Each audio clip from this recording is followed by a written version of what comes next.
Hallelujah. अपने पड़ोसी को बोलो, बोलो साल्वेशन फ्री है, मुक्ति फ्री है, लेकिन मसीह का एक मूल्य है। हालेलुया। अब आए, आपने यीशु मसीह को कबूल किया, आपने कुछ नहीं दिया, फ्री है, क्योंकि साल्वेशन क्या है, लेकिन मसा फ्री नहीं, और मसा पैसों से खरीदा नहीं जा सकता। मसीह के लिए आपको मूल्य देना पड़ता है। आपको क्या देना पड़ता है? मूल्य देना पड़ता है। आज जो गीत आप सुनते हो, यहां पे वर्शिप सुनते हो, जिन वर्शिपर ने ये गीत गाए हैं, सारी उम्र उनके कोई बेबी नहीं हुआ, पूरी उम्र। और जब उनके स्पिरिचुअल सन्स और डॉटर से मेरी बात होती है तो वो बोलते हैं सारी सारी रात वो प्रार्थना करते थे और बाइबल पकड़ के बैठते थे, और खुदावंद जब मर्जी कोई नया गीत देता था उसको लिखते थे और उसी समय ट्यून बनाते थे। पर आजकल के वर्शिपर को यह मालूम नहीं, उनको यह मालूम है कि बाल स्ट्रेट होने चाहिए जब पिक्चर हमारी खींची जाए, पर आत्मा स्ट्रेट हो ना हो। क्योंकि आपके कपड़े अच्छे और बाल स्ट्रेट तब अच्छे लगते हैं जब आपकी आत्मा भी स्ट्रेट और अच्छी हो। मैं आप में बिजी हो सकता हूं, जितनी बड़ी यहां चर्च है, जितनी बड़ी गुरदासपुर चर्च है, रोज 500 विजिट कर सकता हूं, लेकिन आप मुझे कभी बाहर नहीं देखते हो। बताओ जलंधर के लोग कितने दिन मुझे हफ्ते में बाहर देखते हो? अच्छा, मेरे मोहल्ले के यहां पे आते हैं लोग, वही बताओ कितनी देर मुझे मोहल्ले में देखते हो?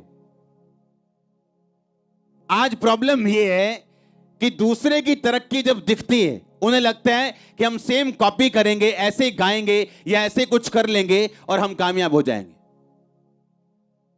और जब गीतों को सुना जाता है तो कोई मसा नहीं है। आजकल वर्शिप में ऐसा लगता है बॉलीवुड के सॉन्ग सुन रहे हैं, लगता ही नहीं जीसस क्राइस्ट का सॉन्ग सुन रहे हैं। बीच गाने में कहीं मसीह नाम आ जाता, पता लगता है अच्छा अच्छा क्रिश्चियन सॉन्ग है, नहीं तो ऐसा लगता है कि शायद बॉलीवुड की शूटिंग चल रही है, कोई अच्छा सॉन्ग है, सोशल सॉन्ग चल रहे हैं। हाँ, जो सॉन्ग आप सुन रहे हो ना, ये वो वर्शिपर्स ने गाए जिनके सारी उम्र बेबी नहीं हुआ, और खुदा बात करता था उनसे। सारी सारी रात प्रार्थना में बैठते थे, बाइबल खोली होती थी, नई धुन मिलती थी, और देखो अलग अलग धुनों के सॉन्ग होते थे, क्योंकि परमेश्वर अलग अलग धुनों में उनको लेके जाता था। मैं आपको मूल्य की बात कर रहा हूं। साल्वेशन फ्री है, मुक्ति फ्री है, लेकिन जो आप चाहते हो खुदा आपको इस्तेमाल करे, या खुदाबंद वो चीजें आपकी लाइफ में करे जिसके लिए आप बुलाए गए हो, वो फ्री नहीं, वो आसान नहीं। हालेलुया। और ऐसे लोग भी हैं जो 1 घंटा भी प्रार्थना नहीं करते, और सोचो उनके केस अभी खोल के देख लो, एक को खड़ा करो, बोलो क्या केस है। केस वो इतना लंबा आपको बताएगा, आप बोलोगे भाई इतनी प्रॉब्लम है तेरी लाइफ में, प्रार्थना कितनी करता है तू? 15 मिनट। अच्छा, केस तेरा कैंसर वाला है और खाता तो पैरासीटामोल है, खाता तो क्रोसिन है, लेकिन प्रॉब्लम तुझे कैंसर है। भाई कैंसर पैरासीटामोल से ठीक नहीं हो सकता, तुझे वही दवाई खानी पड़ेगी जो कैंसर के लिए बनी। तेरा केस इतना बड़ा है, तेरी प्रेयर 15 मिनट है। तेरा केस इतना बड़ा है, तेरी प्रेयर आधा घंटा है। यीशु मसीह ने क्या तुम 1 घंटा भी मेरे साथ जाग नहीं सके? प्रार्थना करो ताकि तुम परीक्षा में ना पढ़ो। 1 घंटा तो उन लोगों के लिए है जो परीक्षा में नहीं पढ़ना चाहते। सिर्फ परीक्षा में ना पढ़ना 1 घंटा प्रार्थना है, नहीं तो 2 घंटे 24 मिनट प्रार्थना और बाइबल आपकी बनती है रोज आपके टाइथ के हिसाब से। हालेलुया। सिर्फ पैसे का टाइट नहीं प्रभु मांगता, वो बाद की बात है। आज जो यहां पहली बार आया है, आपको क्या लगता है कि आप पैसा देंगे खुदाबंद खुश होगा? वो आपके पैसे से खुश नहीं हो सकता। पैसा उन लोगों के लिए, बीज उन लोगों के लिए जो खुदाबंद को अपना दिल दे चुके हैं, जो जिन्हें मालूम है कि ये पैसा कहां जा रहा है और क्यों जा रहा है। आज लोग प्राइस नहीं पे करना चाहते, मूल्य अदा नहीं करना चाहते। कितने लोग हैं, हर बंदा वेकेशन मनाने के लिए जाना चाहता है, छुट्टियां मनाने जाता है, अच्छी बात है जाओ, लेकिन कितने लोग हैं जो हफ्ते में 1 दिन नाइट प्रेयर करते हैं, फुल नाइट? कितने लोग हैं जो महीने में 1 दिन नाइट प्रेयर करते हैं? हम ये कहते हैं कि हम जीसस क्राइस्ट के क्या हैं? फॉलोअर्स। हम यीशु मसीह को फॉलो करते हैं जी। अच्छा, यीशु मसीह को फॉलो तो करते हैं, लेकिन यीशु मसीह जैसी एक भी बात हमारी लाइफ में नहीं। चेले चुनने से पहले यीशु मसीह ने क्या किया था? क्या किया था? प्रार्थना की थी, की कि नहीं की? हां, हीलिंग करने से पहले प्रेयर की, हीलिंग करने के बाद प्रेयर की, चेले चुनने से पहले प्रेयर की, क्रूज पे चढ़ने से पहले प्रेयर की, हर काम से पहले उसने प्रार्थना की। एक अच्छा क्रिश्चियन प्रार्थना से शुरुआत और प्रार्थना से अंत करता है अपने दिन का, अपनी लाइफ का, अपनी मिनिस्ट्री का, हर एक चीज का। पतरस और यूहन्ना प्रार्थना करने के लिए कहां जा रहे थे? लिखा परमेश्वर के भवन में जा रहे थे। और जब प्रार्थना करने के लिए जा रहे थे तो रास्ते में एक लंगड़ा दिखाई दिया जिसको उन्होंने चलाया। वो लंगड़ा चलाने के लिए जा रहे थे या प्रार्थना करने के लिए जा रहे थे? उनका पहला काम था प्रार्थना करना। इसलिए नहीं कि लंगड़ा चले, इसलिए कि जब परमेश्वर के साथ आपका संबंध होता है और आप पाप में नहीं होते तो आप प्रार्थना करते हैं, क्योंकि प्रार्थना वही बंदा नहीं करता जिसको मालूम है मेरी जिंदगी में ऐसा पाप है जिससे परमेश्वर खुश नहीं। प्रार्थना ना करना एक कमी नहीं, बोलो अपने पड़ोसी को, कमी नहीं। प्रार्थना ना करना क्या है? कमी नहीं। क्या है? एक पाप है। एक पाप है प्रार्थना। आदम और हवा ने तब प्रार्थना बंद की थी जब वो गिर गए थे और परमेश्वर ढूंढने के लिए यार बोला आदम तू कहां है? उसने कहा मैं छुप गया था। क्यों छुपा? क्योंकि मैंने वो काम कर लिया जो तूने करने के लिए मना किया था। आज कलीसिया को दर्शन नहीं आ रहे, आज कलीसिया को स्वप्न नहीं आ रहे, आज दर्शनों स्वप्नों की तरह परमेश्वर बात नहीं करता। क्यों? प्रार्थना की कमी की वजह से।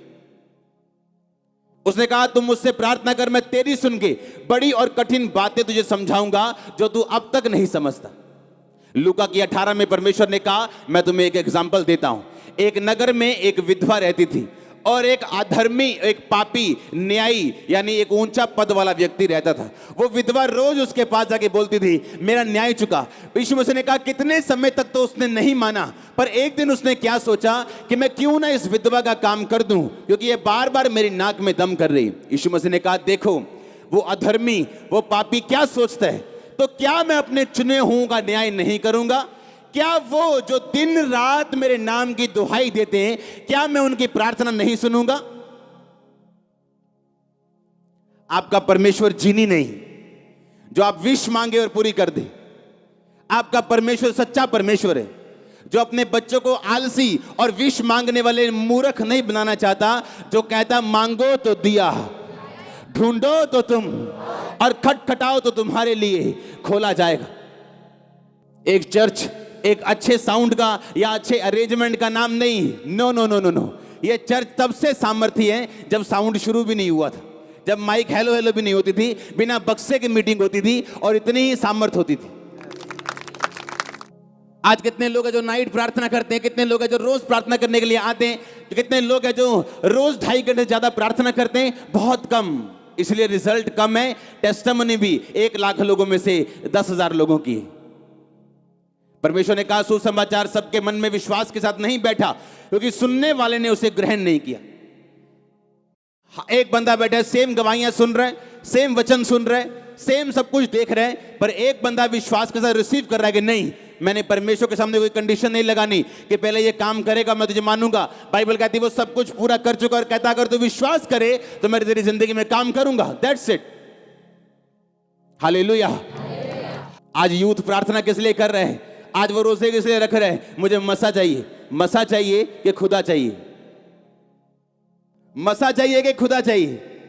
अगर खुदा होगा तो मसा अपने आप आ जाए, अकेला मसा होगा वापिस चला जाए। खुदा चाहिए कि मसा चाहिए? हमेशा मैं बोलता हूं लोगों की कामयाबी को मत देखो अकेला, उस कामयाबी के पीछे उसके मूल्य को देखो जो उसने अदा किए है। आमीन। उसका मूल्य जो उसके पीछे अदा किया गया वो देखो। मैं लोगों को बता दूं कि जब प्रार्थना के रूम में हम जाते थे, आज भी तो 8 घंटे जब बैठते हैं बिना विषय के प्रार्थना करते हैं, बिना विषय के बैठे, वर्शिप, प्रेयर, बाइबल, बिना विषय के। जब आप उठते हो मॉर्निंग तब हमारी गुड नाइट शुरू होती है, जब आप सोते हो तो प्रार्थना की जिंदगी हमारी शुरू होती। हालेलुया। बाइबल कहती है यीशु मसीह सारी रात प्रार्थना करते थे। लिखा पहाड़ पर सारी रात उसने बिताई।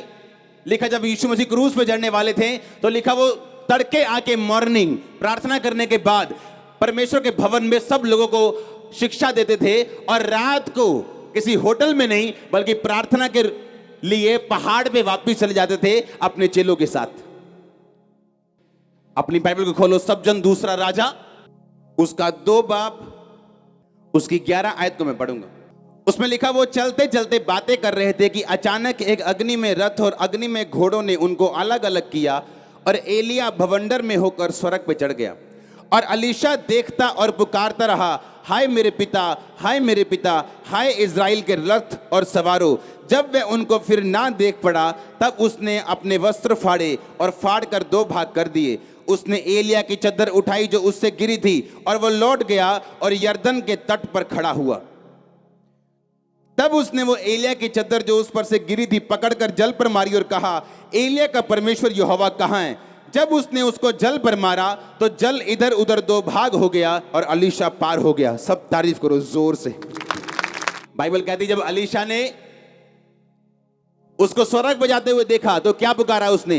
हाय मेरे, हाय मेरा, के हाय मेरा मसाह, हाँ हाय मेरा मसाह, के हाय मेरा पिता, के हाय मेरी तनख्वाह। हाँ कहता हाय क्या उसका बाप था? वो कौन था उसका? वो उसका पास्टर था, वो उसका अगुआ था। और उसने कहा हाय मेरे पिता, हाय मेरे पिता। क्रिश्चियनिटी में सब फादर नहीं बन सकते, सब आत्मिक पिता नहीं बन सकते, क्योंकि ये परमेश्वर की बुलाहट है किसी किसी की लाइफ में।